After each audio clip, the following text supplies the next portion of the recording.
Fala galera, sejam bem-vindos a mais um novo episódio dessa quarta temporada de Spoilers da Vida. Se você ainda não nos acompanha, fica aí mais uma vez o convite para favoritar, adicionar o seu agregador de podcast e receber toda semana um novo conteúdo sobre inteligência emocional, inteligência artificial, comunicação, tecnologia, liderança e muito mais.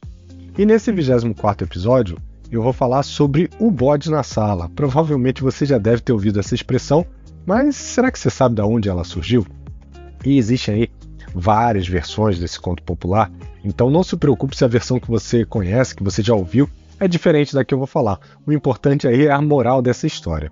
E reza a lenda que tinha um fazendeiro que estava com problemas, diversos problemas na sua vida, desde aspectos financeiros, como dívidas que ele não estava conseguindo pagar, ou problemas pessoais com os filhos, com a esposa, por conta de todo esse estresse que estava sendo gerado, e tudo parecia que dava errado, e o clima da fazenda ali estava se tornando cada vez mais insuportável.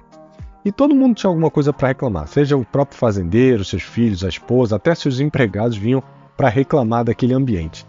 E o fazendeiro então foi até o centro da cidade, ele ia encontrar um conselheiro, e ele decidiu que esse conselheiro, que era um conselheiro ali da paróquia, podia ajudar ele a resolver os seus problemas. E ele desabafou com o conselheiro e contou tudo o que estava acontecendo, e o conselheiro ficou ali alguns minutos parado, pensando, e depois de um tempo ele falou: "Olha, eu tenho um pequeno bode que acabou de nascer, e eu acho que você deve levar esse bode e criá-lo dentro da sua casa. Isso certamente vai resolver o seu problema. E volte daqui a uma semana e a gente volta a conversar sobre o assunto." E o fazendeiro ali ficou confuso, não entendeu muito bem o que ele estava querendo dizer, mas considerando que o conselheiro era conhecido por conseguir ajudar as pessoas a resolver várias questões ali da paróquia, ele decidiu acatar e saiu assim com aquele bode em direção à sua fazenda. E ao chegar em casa, os filhos e a esposa acharam aquilo muito estranho, mas com o passar dos dias, eles passaram a se acostumar ali com aquele filhote, correndo atrás dos filhos dele, brincando, e até mesmo a esposa achou ele um pouquinho bonitinho, mesmo vendo que ele fazia alguma bagunça naquela semana dentro dessa casa, Uma semana depois, ele voltou para o conselheiro, que perguntou se alguma coisa tinha mudado.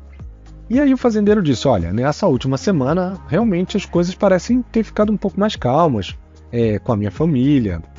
O bode faz até algumas bagunças, mas as crianças estão se divertindo, até minha esposa está gostando do pequeno.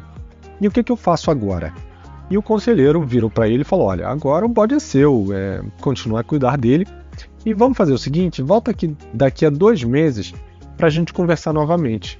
E o fazendeiro agradeceu e retornou para sua fazenda e para sua rotina, E o tempo foi passando, e no entanto o bode ele começou a crescer, ele começou a ocupar mais espaço na sala, ele estava mais agressivo porque ele estava preso dentro da casa, então ele não brincava tanto mais com as crianças, ele até tentava morder, ele deixava tudo sujo, com mau cheiro, sem contar nos móveis que ele acabava ali comendo, ruindo e destruindo. E apesar dos problemas que o bode causava, ele e a família eles não queriam se livrar do bode porque eles estavam ali apegados ao animal. Em vez disso, eles simplesmente toleravam a presença do bode, ignorando todos os inconvenientes que ele ali estava causando.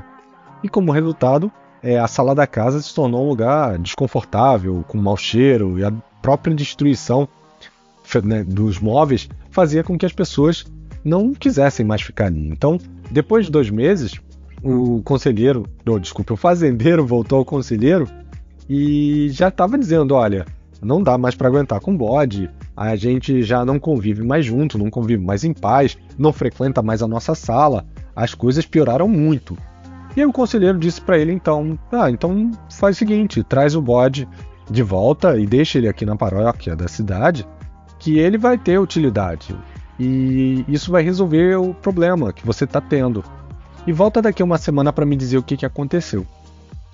E o homem, assim como das outras vezes, achou estranho novamente, mas seguiu o conselho.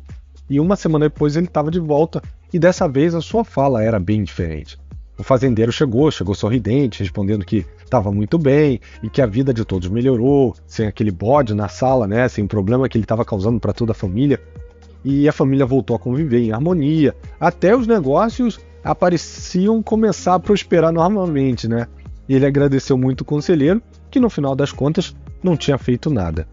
E essa história, ela aborda alguns pontos que são comuns na nossa vida cotidiana, tanto do lado pessoal quanto na parte profissional, onde os problemas desconfortáveis eles são ali evitados ou eles são até ignorados. O primeiro tema central dessa história é a tendência humana de evitar esses confrontos de questões difíceis. Muitas vezes a gente opta por não lidar com esses problemas porque a gente tem medo de criar um desconforto emocional ou das possibilidades que aquilo ali pode gerar de conflito ou simplesmente porque a gente não sabe como abordar aquele problema da maneira mais adequada, né?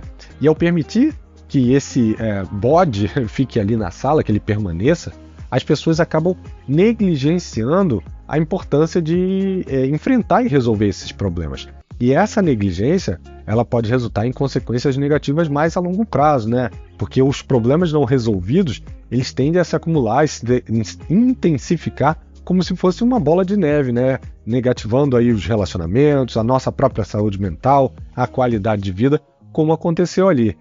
Nesse caso, ao evitar o confronto com problemas, as pessoas criaram uma atmosfera de tensão e desconforto, onde as questões ali subjacentes, elas permaneciam não resolvidas, né? Esse desconforto, ele pode prejudicar tanto as relações interpessoais, ele pode gerar estresse, ele pode gerar um mal-estar emocional em todos os envolvidos, e isso acontece quando a gente vela aquele problema que precisa ser discutido, seja num relacionamento, ou seja num problema de trabalho, que às vezes a gente evita porque a gente não quer se sentir dono, né? Quem nunca passou por isso? Eu vi um problema, quando falei dele, acabei virando dono.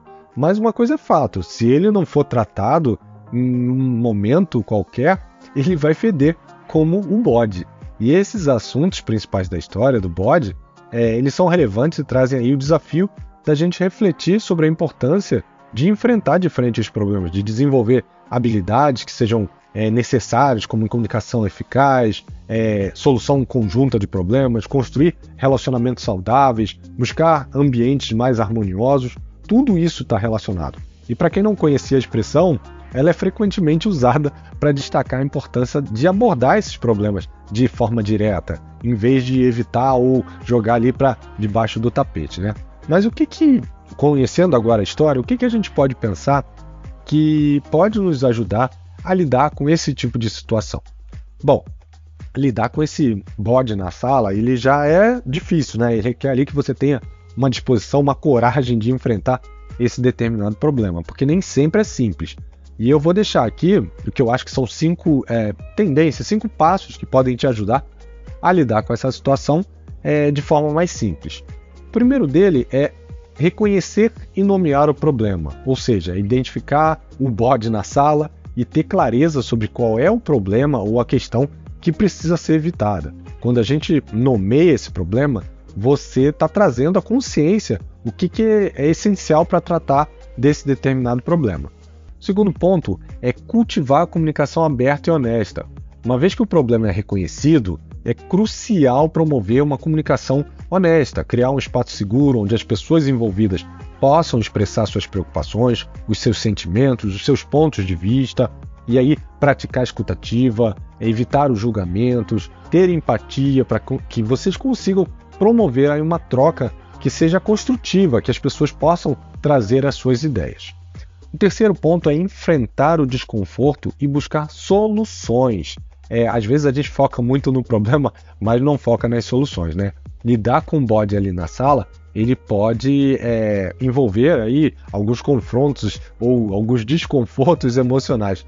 No entanto, é necessário que isso aconteça e que a gente identifique as possíveis alternativas, e aí, obviamente, usando o trabalho em conjunto, tendo empatia, entendendo o problema como um todo, tendo consciência, para que a gente ache as possíveis soluções de forma satisfatória para todo mundo que está envolvido.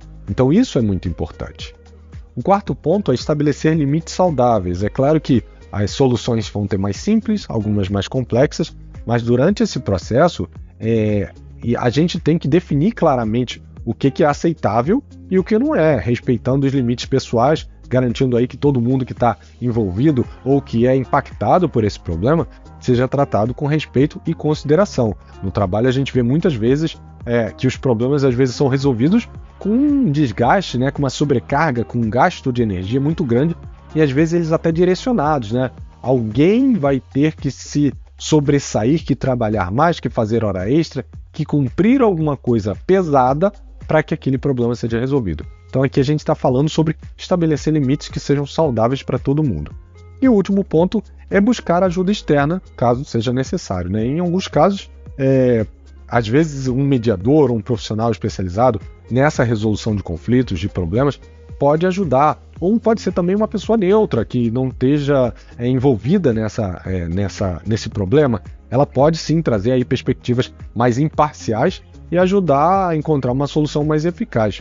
Quando a gente adota essas 5 estratégias que eu falei, é mais fácil promover a solução dos problemas e aí, como eu falei, melhorar a comunicação, fortalecer os relacionamentos, enfrentar de frente os problemas, mas obviamente respeitando os limites, cultivando ali um ambiente mais saudável, mais construtivo. E aí, com certeza, o medo de enfrentar o problema, sabendo que a gente tem esse tipo de ambiente, vai diminuindo cada vez mais, até que os problemas eles vão ser simplesmente fatos que fazem parte da sua história, da sua carreira, do teu relacionamento. Eles vão vir, você vai identificar, vai trabalhar e vai sair. Você vai parar de ter medo do que pode acontecer. Você simplesmente vai enfrentar. E esse foi o tema de hoje. Espero que vocês tenham gostado da história e das dicas aí para tratar essas situações. E a gente se vê segunda que vem. Um abraço e até lá. Tchau, tchau.